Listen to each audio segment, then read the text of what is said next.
It was not long after that I had a solicitor's letter. He was trying to sue me. Won't apologise for the truth. So that was, it wasn't on the cards at that time. Not knowing where your next income is happening, or then with him on my case, it was quite made me ill for a while. The way he made me feel, I felt pressured, bullied.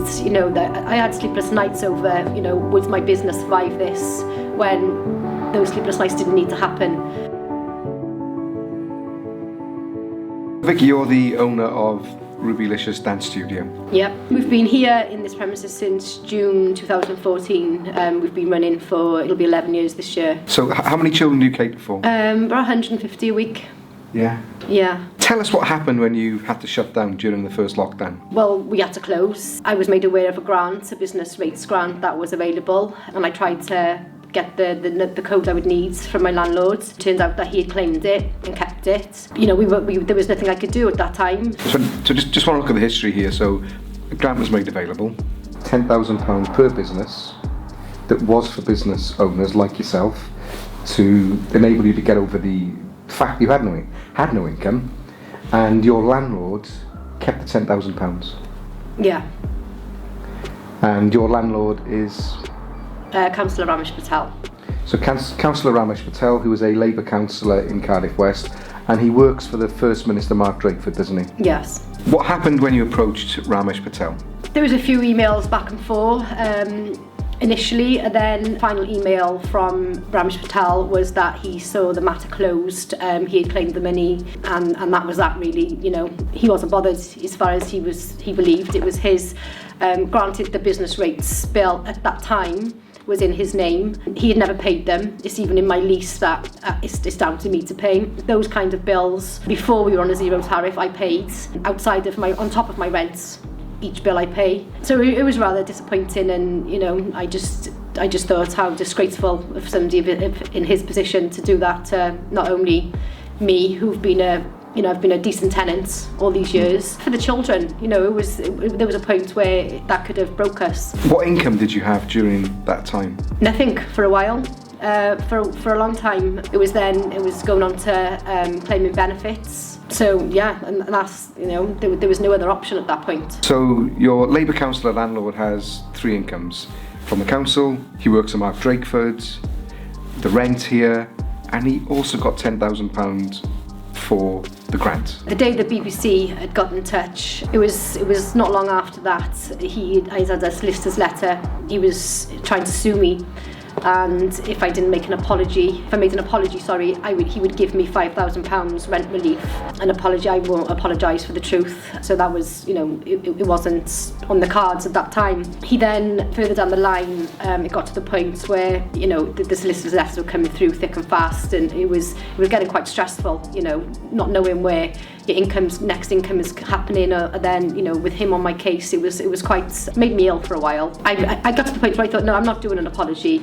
So I didn't do it. He wouldn't give me any money then. So he was taking my rent. I had to pay him during the lockdown. So you had no income. Patel has three incomes at least. So Patel wanted an apology from you so you could get rent relief. Initially, yeah. It got to, like I said, it got to the stage at one point where Christmas was around the corner. I've got two children. I've got to think logically as well as swallowing my pride.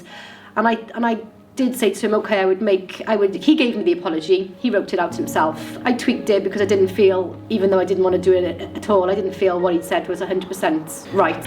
So Councillor Patel wrote the apology that he wanted you to say? He sent it via his solicitor. That was the apology that had to go public. So you tweaked it to give the apology that you felt comfortable with? I didn't give the apology, I tweaked it and I sent it back to his solicitor. I was waiting on a response, and I was prepared to do that apology that week. When his solicitor came back to me, Mr. Patel had come back with, I think off the top of my head, there was 6-7 further demands on top of that apology, and it was at that point when I thought, no, because when you're going to stop telling me what to do? But I was going to make the apology, and alongside that apology then came with all the other demands after I'd said yeah, and I just thought, you're going to continue doing this. If I agree yes to these further 7 demands, you're going to come back with more and more.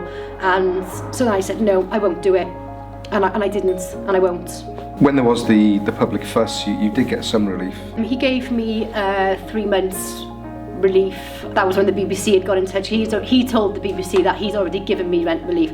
I've got it in writing that the first 3 months, which I believe would have been April, May and June, were a holiday and he wanted the payment back, and I've got it in writing from an email from Mr Patel personally. This was before we started corresponding via a letting agency. So over the period he has profited by £7,873 from a scheme which was there to support businesses. Yeah, well I believe there would be more than that because there's been further grants since then. Right. There was a grant in October, there was a grant in December. What's happened since? You've had the business rates put in your name? Yeah, it took some time, and to be honest, the business rates departments have been absolutely brilliant and trying to help me sort this. I had to go to an evaluation team. But bear in mind, this property should have been legally done that. You know, it should have been in two units anyway, but it wasn't. So yeah, that's all done, and hopefully now, moving forwards, there will be grants that will, you know, come to me as well as, I suppose, or I'm not sure, but, you know, I am entitled legally now to receive something. If Councillor Patel was sat in front of you now, what would you say to him? I would just tell him, I think, how disappointed I am, the way he made me feel. You know, I felt pressured, bullied, you know, that I had sleepless nights over, you know, would my business survive this, when those sleepless nights didn't need to happen. There was money available that, you know, could have prevented any of this, should it have fallen in the right person's hands. Vicky, in some ways things have actually got worse, haven't they now, because he's looking to evict you?